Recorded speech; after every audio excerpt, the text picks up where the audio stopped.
Welcome to today's 3-minute halacha.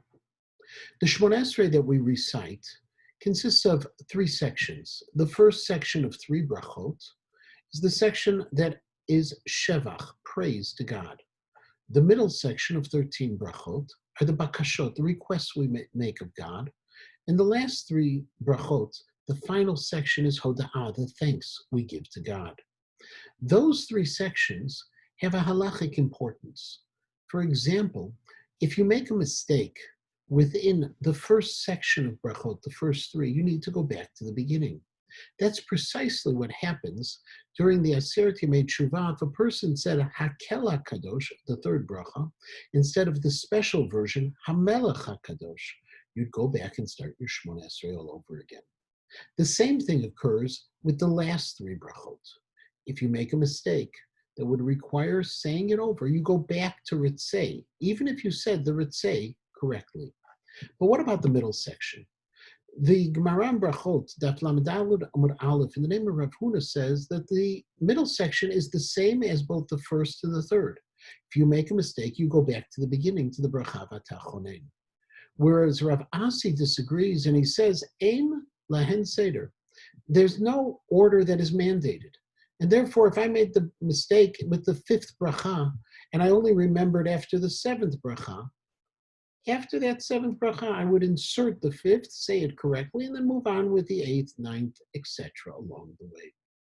However, Tosfot disagrees with that understanding of Rav Asi. And Tosfot say, no, when Rav Asi said Ein lahen seder, it means that you go back just to where you made the mistake and then move forward. The example I gave, if you made a mistake in the fifth bracha and you remembered at the seventh, you'd go back to the fifth, then say the sixth, then the seventh, etc., continuing with the Shemona Esrei from the place where you corrected it.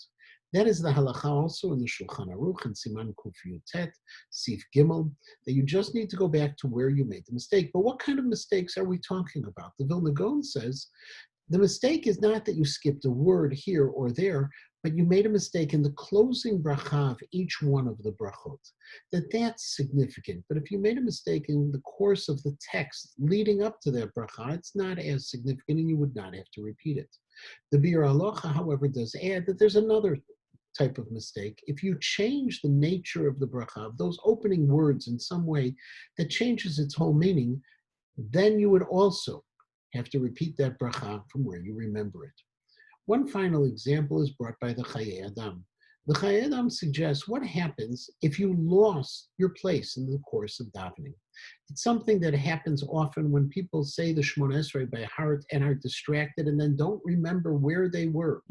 According to the Chayei Adam, what you need to do is go back to the last bracha you remember definitively having said, and then continue forward from that place. Again, assuming that those other brachot there was a mistake from then on.